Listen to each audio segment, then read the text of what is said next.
Good morning students. मैं पवन कुमार और BEd second year की क्रिएटिंग एंड इंक्लूसिव स्कूल की ऑनलाइन कक्षा में आप सबका स्वागत है। प्यारे विद्यार्थियों, आज मेरा टॉपिक रहेगा लोकोमोटर एंड न्यूरोलॉजिकल डिसऑर्डर और functional disability of physically handicapped children, अर्थात गतिमान स्नायु विषयक विकार या शारीरिक रूप से दिव्यांगता।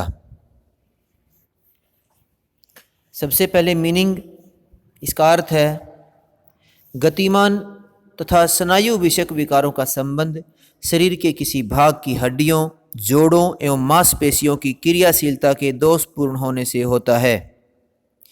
इन विकारों से ग्रस्त बालकों की श्रेणी में वो बच्चे आते हैं जो किसी शारीरिक त्रुटि के शिकार होते हैं और जिसके कारण वे अपने शरीर के किसी भाग का सामान्य रूप से प्रयोग नहीं कर सकते।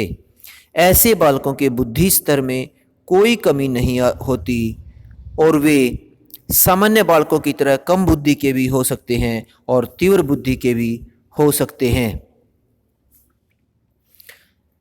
नेक्स्ट पॉइंट है टाइप्स ऑफ फिजिकली क्रिपल्ड, यानी शारीरिक दिव्यांगता के प्रकार। फर्स्ट पॉइंट है माइल्ड क्रिपल्ड, यानी मध्यम स्तर के या यूं कहें कि कम अपंग बच्चे। ऐसे बच्चे जिनमें अपंगता कम होती है और जिसके परिणाम स्वरूप दैनिक क्रियाओं में अधिक रुकावट नहीं पड़ती, सरलता से या कम प्रयासों से ही जिनका उपचार हो सकता है अथवा जिसका जो जीवन जीने के योग्य हो सकते हैं। सेकंड पॉइंट है गंभीर अपंगता, स्वेयरली क्रिपल्ड।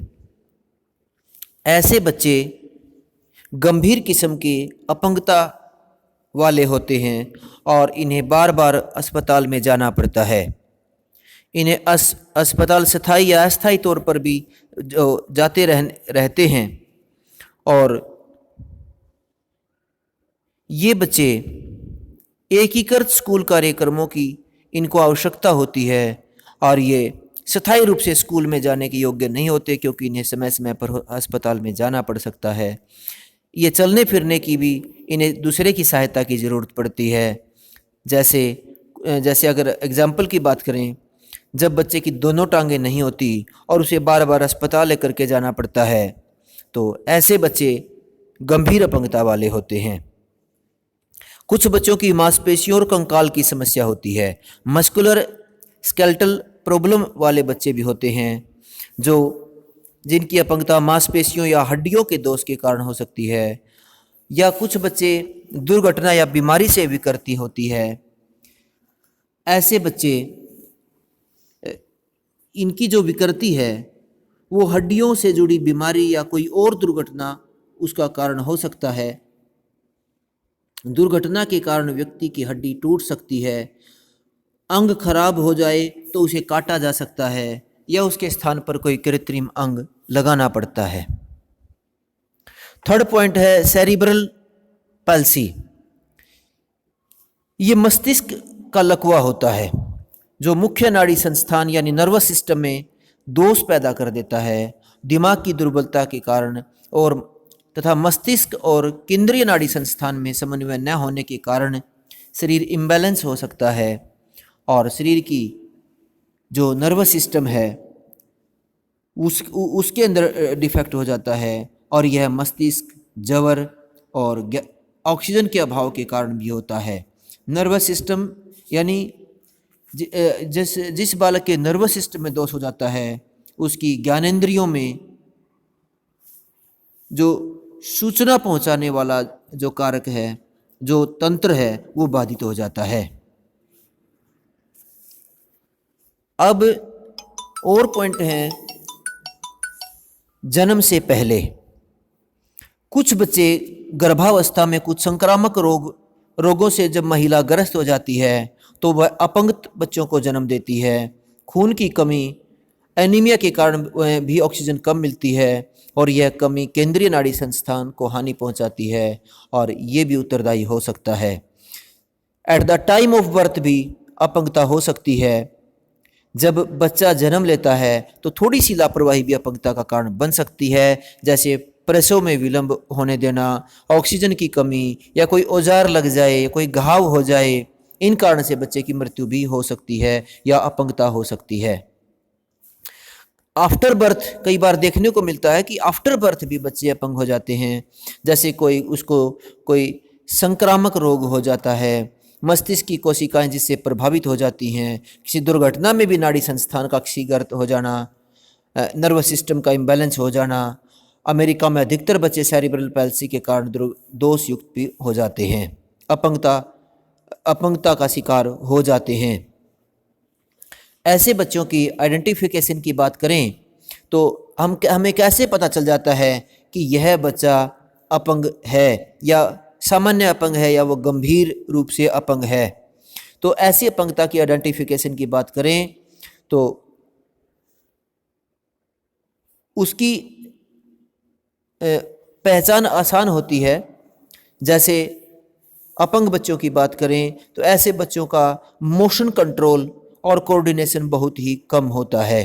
उनका अपने जो बॉडी कंट्रोल है, बॉडी का जो मोशन कंट्रोल है या बॉडी का एक सभी अंगों का जो कोऑर्डिनेशन है वो निम्न स्तर का होता है। ऐसे बच्चे बार बार गिरते रहते हैं। ऐसे बच्चे जब कोई भी शारीरिक अभ्यास करते हैं और उनमें दर्द का चिन्ह उनके चेहरे पर वो प्रदर्शित होता है, वो दिखाई देता है, ऐसा लगता है कि कोई अभ्यास करने पर इसके शरीर में कोई कठिनाई आती है और ये अजीब ढंग से या एक ही अंग से वो कार्य कर रहे हैं। अब हमें उनके चेहरे से, उनके शारीरिक भाव से हमें पता चल जाता है। अपंग बालकों का उपचार और शिक्षा की बात करें तो सबसे पहले ऐसे बच्चों की जो विशेष समस्याएं और आवश्यकताएं होती हैं, जो स्पेशल नीडी स्टूडेंट होते हैं, इनको पूरा करना अति आवश्यक है।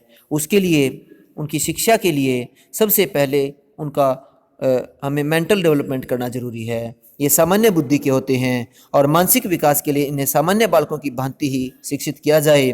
जो इस वर्ग में आने वाले उच्च बुद्धि के बालकों की शिक्षा के लिए विशेष व्यवस्था की जानी चाहिए।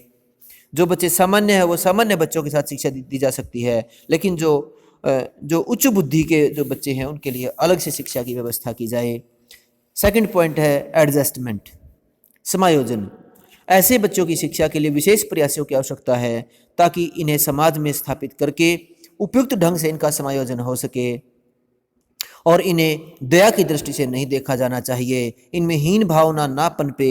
ऐसे बच्चों में आत्मविश्वास पैदा करना अनिवार्य है और अपंग बच्चों को समय के साथ ये बताना पड़ता है। अपंग साथियों में रहकर और सामान्य साथियों में रहकर उनका विकास करना जरूरी है और इसके मनोवैज्ञानिक लाभ होते हैं। ऐसे बच्चों पर मानसिक तनाव कम आता है जो सामान्य बच्चों के साथ शिक्षा प्राप्त करते हैं और इनकी शिक्षा इनकी अपंगता को ध्यान में रखकर ही उसकी व्यवस्था करनी चाहिए। थर्ड पॉइंट है स्पेशल क्लासेस। ऐसे बच्चे, कुछ अपंग बच्चे हैं जो जिनके अंदर डिसेबिलिटी ज़्यादा होती है और जो सामान्य कक्षा में शिक्षा ग्रहण करने के लिए जिनमें सामर्थ्य नहीं होता, जो योग्य नहीं होते, ऐसे बच्चों के लिए विशेष कक्षाएं होनी चाहिए। जहाँ तक हो सके ऐसे बच्चों को सामान्य बच्चों के साथ ही शिक्षा प्रारंभ करनी चाहिए। अतिरिक्त कक्षाएं, एक्स्ट्रा क्लासेस। कई बार बच्चे शिक्षा के क्षेत्र में पिछड़ जाते हैं, जो अपंग बच्चे होते हैं और सामान्य बच्चों की बराबरी नहीं कर सकते। इसके लिए ऐसे बच्चों के लिए एक्स्ट्रा क्लासेस की व्यवस्था होनी चाहिए। उन्हें कोई संडे या छुट्टी के दिन उन्हें उनकी कक्षा की व्यवस्था होनी चाहिए। नेक्स्ट पॉइंट है स्पेशल करिकुलम। कुछ अपंग बच्चे ऐसे होते हैं जिनके लिए स्पेशल करिकुलम, विशेष पाठ्यक्रम की आवश्यकता होती है और जो सामान्य बच्चों के जो पाठ्यक्रम हैं जिनको वो ग्रहण नहीं कर पाते, और ऐसे पाठ्यक्रम होने चाहिए जो ऐसे बच्चों को रोजगार दिलाने में सहायक हों। और क्योंकि ऐसे बच्चे क्योंकि इन्हें बार बार अस्पताल जाना पड़ता है और उन्हें कक्षा में उपस्थिति की छूट भी दी जानी चाहिए। इसके बाद नेक्स्ट पॉइंट है वोकेशनल ट्रेनिंग। ऐसे बच्चों के लिए, क्योंकि उन्हें रोजी रोटी की समस्या उनके लिए होती है, उन्हें ऐसी शिक्षा का हमें प्रबंध करना चाहिए जो उन्हें व्यवसाय प्रदान कर सके। व्यावसायिक प्रशिक्षण उनको प्रदान करना जरूरी है। उनकी शारीरिक क्षमताओं के अनुसार उन्हें प्रशिक्षण दें ताकि वो अपना जीवन वो अच्छा कौशल प्राप्त कर सकें और योग्य जीवन जी सकें। उनके लिए स्पेशल टीचर की आवश्यकता होती है। कुछ परिस्थितियों में सामान्य बच्चों के अध्यापक ही अपंग बच्चों के शिक्षण के लिए भेज दिए जाते हैं, उनकी व्यवस्था कर जाती है, परंतु इस परिस्थिति में अच्छे से अच्छे अध्यापक भी सफल नहीं होते। ऐसे में इस दृष्टि से अपंग बच्चों की शिक्षा के लिए इस क्षेत्र में प्रशिक्षित अध्यापकों को ही नियुक्त किया जाना चाहिए ताकि वे ऐसे बच्चों की विभिन्न प्रकार की समस्याओं को समझ सकें और उनका समाधान कर सकें। उनके लिए स्पेशल स्कूल की भी व्यवस्था होनी चाहिए। जब विकलांग बच्चों की विकलांगता इतनी गंभीर किस्म की होती है कि उन्हें सामान्य स्कूलों में रखकर शिक्षा प्रदान करना असंभव हो, तो ऐसे बच्चों के लिए विशेष कक्षा या विशेष टीचर ही उपयोगी नहीं होते। उनके लिए स्पेशल स्कूल खोलना भी आवश्यक हो जाता है। नेक्स्ट है इनके लिए ट्रीटमेंट। कई बार विकलांगता ऐसी होती है कि उन्हें बार बार डॉक्टर के पास जाना पड़ता है, उनकी सलाह लेनी पड़ती है, चेकअप करवाना पड़ता है, कई बार उन्हें अस्पताल में भर्ती होना पड़ता है और ऐसे बच्चों की शिक्षा प्रभावित होती है। ऐसी स्थिति में इन बच्चों पर वही नियम लागू न किए जाएं जो सामान्य बच्चों पर हैं। अध्यापकों का भी रवैया इनके प्रति सकारात्मक होना चाहिए और इन्हें उपचार करवाने के लिए विशेष सुविधाएं प्रदान करनी चाहिए ताकि इन पर किसी भी प्रकार का दबाव ना पड़े।